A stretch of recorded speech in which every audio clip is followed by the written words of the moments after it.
काँग्रेस पक्षाची मराठवाडा विभागातील जिल्हानिहाय आढावा बैठक आज शहरातील अतिथी हॉटेल येथे संपन्न झाली। यावेळी महाराष्ट्र काँग्रेसचे प्रदेशाध्यक्ष हर्षवर्धन सपकाळ यांनी राम मंदिर कथित देणगी चोरी, राज्यातील दुष्काळ सदृश परिस्थिती, शेतकरी प्रश्न व केंद्र सरकार, राज्य सरकार आणि भाजप यांच्यावर जोरदार टीका पत्रकार परिषदेच्या माध्यमातून केली। दिला होता तो आता पूर्ण करण्याच्या दिशेने आम्ही जात आहोत। त्यामध्ये जिल्हाध्यक्षांची कार्यकारिणी, जिल्ह्याच्या फ्रंटलचे सर्व अध्यक्ष, फ्रंटलचे सर्व डिपार्टमेंटचे सर्व अध्यक्ष, हा जिल्हा स्तरावरचा ढाचा आमचा राहणार आहे।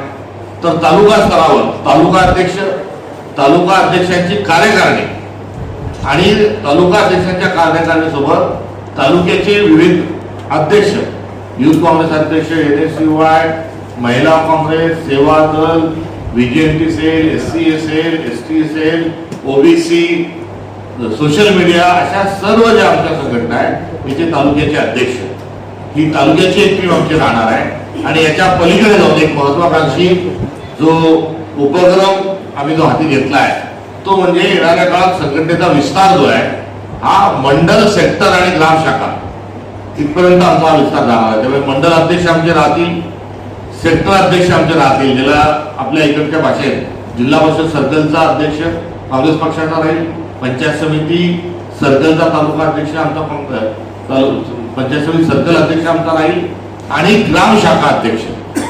प्रत्येक गाव तिथे शाखा, ही 28,000 गावांमध्ये शाखा उघडण्याचं आणि ही अशी एक संरचना मिळून आम्ही पुढे जात आहोत। आज त्यासाठीच ही बैठक आणि आढावा या ठिकाणी संपन्न होत आहे। तर जी महानगर आहे त्या महानगरांमध्ये त्या ठिकाणी देखील आमचं मंडळ आणि सेक्टरची संरचना राहणार आहे। जिथे प्रभाग आहे तिथे आमचा एक अध्यक्ष राहील आणि प्रभागातले जे वॉर्ड आहे त्या वॉर्डाचा अध्यक्ष आमचा एक राहील आणि तो अध्यक्ष अर्थात आमचा वॉर्ड अध्यक्ष म्हणून आणि मंडळ अध्यक्ष म्हणून आमचा तिथे तो काम करेल।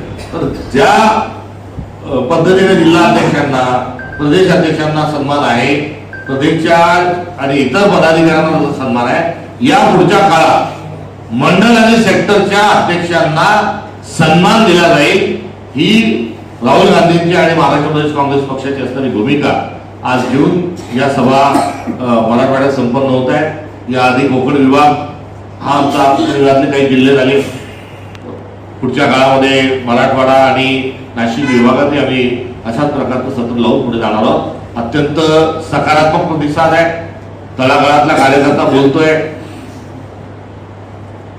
जो बूथवरचा PL2 आहे तो चर्चा करतोय आणि सर्वांनी ही संघर्षाची भूमिका घेऊन सगळ्या वाह्यात, वात्रट, विचित्र काय असेल अजिबात कुठलीही चर्चा आम्ही खपून घेणार नाही आणि थेट स्वरूपामध्ये पक्षाच्या ध्येय धोरणानुसार काम करू। स्वतःचा अहंकार हा कोणीही न बाळगता काम करण्याच्या अनुषंगाने या ठिकाणी कटिबद्धता ही दर्शवली आहे। या बाबतीत मला त्या ठिकाणी हार्दिक स्वरूपाचा आनंद होत आहे। त्यामुळे सेवेकरी ही भूमिका काँग्रेस पक्षाचा कार्यकर्ता या संपूर्ण चर्चेच्या माध्यमातून घेत असल्याचं आढळून येतं। यासोबतच या सध्याचा जो ड्राईव्ह चालू आहे हा SIR चा देखील आहे। त्यामुळे SIR जेव्हा चालू आहे तेव्हा राजकीय पक्षांना सगळ्यात सतर्क राहण्याची आवश्यकता आहे। कारण SIR मध्ये काय करताय तर निवडणूक आयोग जो आहे हे मतदारांचे नावं काढतोय आणि या SIR च्या वेळेस तर फार वेगवेगळे अनुभव समोर येत आहेत। या SIR ची जी मुदत आहे ती वाढवा अशा स्वरूपामध्ये आम्ही यापूर्वीच विनंती केली होती। आता आपण बघताय SIR ची प्रक्रिया सुरू आहे, BLO जो आहे तो घरोघरी जात आहे आणि दुसऱ्या बाजूला वारकरी पंथांचा आणि महाराष्ट्र धर्माचा जो सगळ्यात मोठा सण उत्सव आहे तो म्हणजे वारी सध्या सुरू आहे। वारीमध्ये आता भक्तगण गेलेले आहेत आणि जेव्हा वारी चालू आहे तेव्हा SIR करणं म्हणजे वारकरी संप्रदायातील लोकांना देखील भारतीय जनता पार्टीला अर्थातच निवडणूक आयोगाला त्यांची नावं वगळायची असा त्यातला असणारा अर्थ आहे।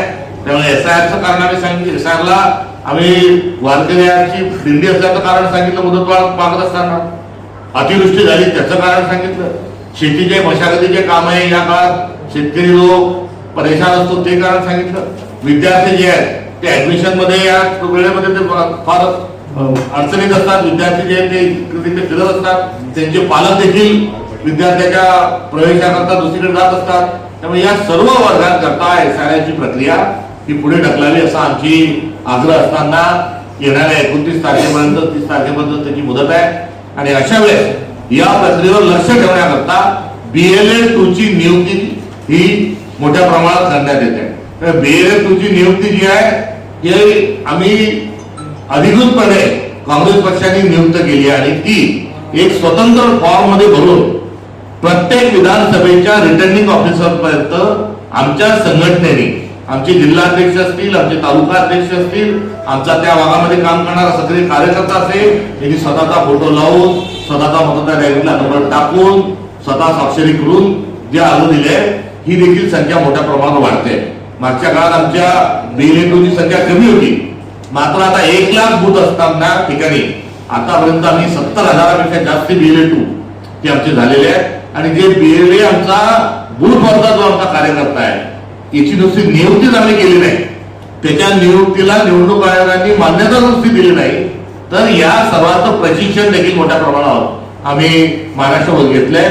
मला आपल्याला सांगत असताना आनंद वाटतोय आणि समाधानी वाटतंय की आतापर्यंत 180 BLA 2 चे बूथ लेवलच्या आमच्या एजंटचे प्रशिक्षण महाराष्ट्रावर झालेले आहे.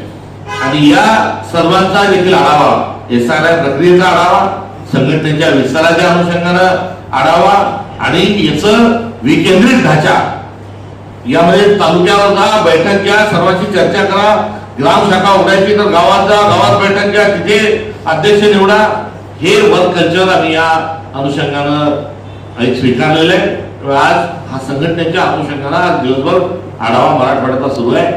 फार चांगला सकारात्मक प्रतिसाद याला लाभत आहे. याचाच अर्थ असा आहे की 2029 ला परिवर्तन